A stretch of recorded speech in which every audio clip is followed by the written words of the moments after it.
قرآن میں فرمایا گیا والذین آمنوا اشد حبا للہ، اشد حبا للہ، اشد کا لفظ آپ جانتے ہیں شدید ترین، جو واقعی صاحب ایمان ہیں وہ شدید ترین محبت کرتے ہیں اللہ کے ساتھ۔ اور رسول نے اپنے بارے میں فرما دیا بہت خوبصورتی سے، لا یؤمن احدکم حتی اکون احب الیہ من والدہ وولدہ والناس اجمعین، تم میں سے کوئی شخص مومن نہیں ہو سکتا جب تک کہ میں اسے اس کے باپ سے، اس کے بیٹے سے اور تمام انسانوں سے زیادہ محبوب نہ ہو جاؤں۔ تو یہ محبت روح ہے، نظر تو نہیں آتی، نظر آئے گی اطاعت کہ آپ نے اللہ کا حکم مانا، رسول کا حکم مانا، لیکن یہ اطاعت عبادت تب بنے گی جبکہ اللہ کی محبت کے جذبے سے سرشار ہو کر اللہ کی اطاعت کی جائے۔ چنانچہ قرآن میں اس کی بڑی عمدہ مثال ہے، جب حضرت موسیٰ علیہ السلام پہلی مرتبہ فرعون کے دربار میں پیش ہوئے تو فرعون نے مذاق اڑایا کہ یہ آیا ہے یہ موسیٰ اور یہ ہارون اس کا بھائی، اور یہ ہم پر حکم چلانا چاہتے ہیں، وَقَوْمُهُمَا لَنَا عَابِدُونَ، حالانکہ ان کی قوم تو ہماری عابد قوم ہے، غلام قوم ہے۔ اب یہاں عبادت کے کیا معنی ہے؟ بنی اسرائیل پوجتے نہیں تھے، وہ بادشاہ کی پرستش نہیں کرتے تھے، لیکن بادشاہ کی اطاعت کرنے پر مجبور تھے، اطاعت کرتے تھے۔ اس کو اس نے کہا وَقَوْمُهُمَا لَنَا عَابِدُونَ، ان کی قوم جو ہے وہ تو ہماری عابد ہے، عبادت گزار ہے، ہماری غلام ہے، ہماری اطاعت شعار ہے، ان کو کیا حق پہنچتا ہے، ہماری بلی ہم ہی کو میاؤں۔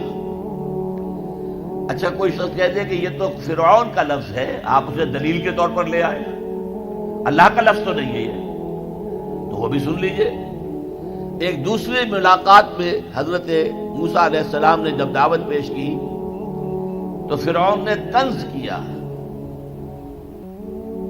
الم نربک فینا ولیدا، اے فرعون، اے موسیٰ تم وہی نہیں ہو جسے ہم نے اپنے گھر میں پالا پوسا تھا۔ اللہ تعالیٰ کے حکم سے حضرت موسیٰ کو تو ایک صندوق میں بند کر کے دریائے نیل میں ڈال دیا تھا ان کی والدہ نے۔ وہ محل کے پاس سے گزر رہا تھا کہ وہاں کچھ عورتیں جو ہے دریا پر آئی ہوئی تھی نہانے وغیرہ کے لیے، انہوں نے وہ تابوت جو تھا صندوق وہ پکڑ لیا، اس میں حضرت موسیٰ نکلا ہے، اور اتنے خوبصورت تھے یہ فوراً سمجھ میں آ گیا تھا یہ کوئی اسرائیلی ہے، اور اسرائیلی بچوں کے بارے میں حکم تھا کہ فوراً قتل کر دو، اگر لڑکا ہو، لڑکی ہو تو زندہ رہنے دو۔ لیکن یہاں حضرت آسیہ تھی، فرعون کی ایک بیوی جو مسلمان تھی، بنی اسرائیل میں سے تھی، انہوں نے کہا فرعون سے لا تقتلوہ، مت قتل کرو، قرۃ عین لی ولک، دیکھو ہمارے ہاں اولاد نہیں ہے، یہ تو میرے اور تمہارے لیے آنکھوں کی ٹھنڈک بن جائے گا، دیکھو کتنا خوبصورت بچہ ہے، لہذا ان کو قتل نہیں کیا گیا۔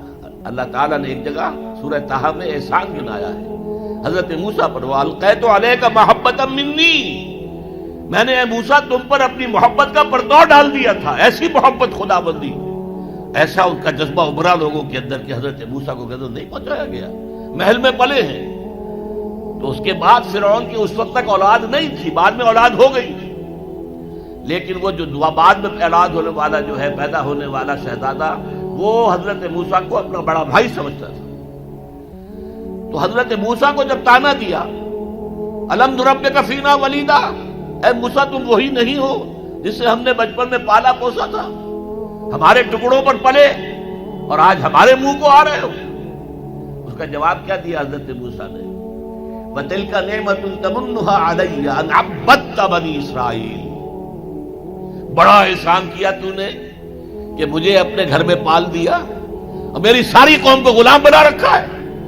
ان عبدت بنی اسرائیل، یہاں بھی لفظ عبادت آیا، تو لفظ عبادت کا پہلا اطلاق اطاعت پر ہے، البتہ اس کی روح جو ہے وہ محبت ہے، روح نظر نہیں آئے گی، جسم نظر آئے گا، لہذا عبادت کا جسم اطاعت، اللہ کی اطاعت ہمہ تن ہمہ وقت ہمہ وجوہ، اور اللہ کی اطاعت کا راستہ اللہ کے رسول کی اطاعت۔ بمصطفیٰ برساں خیش را کے دی ہمہ اوست، اگر بہو نہ رسیدی تمام بول حبیث، اپنے آپ کو مصطفیٰ صلی اللہ علیہ وسلم کے قدموں میں پہنچا دو، اگر وہاں تک نہیں جاؤ گے تو یہ سب بو لہبی ہے، پھر باقی ساری باتیں جو ہے اس کا اسلام سے کوئی تعلق نہیں۔ اور حضور کی حدیث میں آپ کو سنا چکا، لا یؤمن احدکم حتی اکون احب الیہ من والدہ وولدہ والناس اجمعین، تم میں سے کوئی شخص مومن ہو ہی نہیں سکتا جب تک کہ میں اسے تمام انسانوں سے، یہاں تک کہ اپنے باپ سے، اپنے بیٹے سے بھی زیادہ محبوب نہ ہو جاؤں۔ اب ایک نقطہ اور سمجھیے کہ میں نے بھی مانا نماز بھی عبادت ہے، روزہ بھی عبادت ہے، یہ عبادات ہے، تو کیا تعلق ہے ان عبادات کا اس عبادت کے ساتھ جس کی تم بات کر رہے ہو؟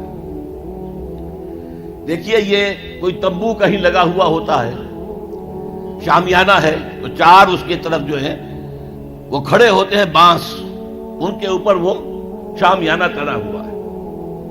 چار عبادتیں اللہ نے دی ہیں انسانوں کو، مسلمانوں کو، اہل ایمان کو، تاکہ بڑی عبادت کر سکیں۔ یہ بڑی عبادت ہمہ وقت، ہمہ تن، ہمہ وجوہ اللہ کی اطاعت کرنا آسان کام نہیں ہے۔ ہمارا نفس ہے جو برائی کی طرف ہمیں آمادہ کرتا ہے، شیطان لعین ہے، اس کی صلبی اور مانوی ذریت ہے، وہ ہمیں برائی کی طرف دھکیلتے ہیں۔ پھر مال کا لالچ ہے، وہ ہمیں بری طرف دھکیلتا ہے۔ ہمارے نفس کے تقاضے ہیں، چٹکھارا چاہیے، عیش چاہیے، یہ ساری چیزیں جو ہیں ان کے ساتھ مقابلہ کریں گے تو اللہ کی بندگی کر سکیں گے، اللہ کی اطاعت کر سکیں گے، اللہ کی عبادت کر سکیں گے۔ لہذا چار عبادات دے دی، چار یہ بانس، چار ستون جن پر چھت کھڑی ہوئی ہے عبادت کی، عبادت۔ اور وہ ستون نمبر 1 کیا؟ نماز۔ کس لیے؟ تاکہ بھول نہ جاؤ کہیں۔ 5 دفعہ دن رات میں نکلو اپنے کاروبار سے، صبح نیند بڑی ٹھنڈی ہوتی ہے، بڑی ٹھنڈی ٹھنڈی ٹھنڈی ہوا، ساری رات حبس رہا ہو تب بھی صبح ضرور کچھ نہ کچھ ہوا چلتی ہے۔ مریض ساری رات تڑپتا رہا ہو لیکن صبح کے وقت آ کر اسے کچھ نہ کچھ سکون آتا ہے۔ تو فجر کی نماز کی اذان ہو گئی ہے، سن لی ہے، لیکن لیٹنے کو جی چاہ رہا ہے۔ اس کے خلاف جد و جہد کریں گے، اپنے لفظ کے خلاف، تبھی تو اٹھیں گے نا۔ اٹھو، جاؤ مسجد میں، اللہ سے اپنا عہد جو ہے جو تم نے کیا ہوا ہے، بندگی کا عہد، جاؤ تازہ کرو اسے۔ 4 رکعتوں میں 4 دفعہ کہو ایاک نعبد و ایاک نستعین، اے اللہ ہم تیری ہی بندگی کرتے ہیں، تجھ ہی سے مدد مانگتے ہیں۔ پھر تم دھندا کرو گے، کاروبار کرو گے، دفتروں میں جاؤ گے، پھر ظہر کے وقت پھر آ جاؤ مسجد میں، پھر عہد تازہ کرو۔ پھر کوئی تھوڑا سا قیلولہ کر لیا، کوئی تھوڑا سا آرام کر لیا، کچھ کھانا کھایا، پھر گئے اپنی دکان پر، لیکن پہلے عصر کی نماز پڑھ لو، پہلے تم اپنا عہد جو ہے پھر تازہ کر لو، پھر غروب وقت، غروب سورج کے وقت پھر تازہ کرو، رات کو سونے سے پہلے پھر تازہ کرو۔ حفیظ جالندری کا بڑا عمدہ شعر ہے کہ سرکشی نے کر دیے دھندلے نقوش بندگی، آؤ سجدے میں گرے لوح جبین تازہ کرے۔ یہ ہماری یہ سلیٹ ہے، لوح تختی ہے، اس پر لکھا ہوا کہ ہم اللہ کے بندے ہیں، لیکن سرکشی جو اندر سے آ رہی ہے نفس کی، اس نے اس لوح کے اوپر جو لکھا ہوا ہے ہم اللہ کے بندے ہیں، اسے دھندلا کر دیا ہے۔ آؤ سجدے میں گریں، زمین پر اپنی اس پیشانی کو رگڑیں تاکہ وہ جو نقش ہے بندگی کا وہ تازہ ہو جائے۔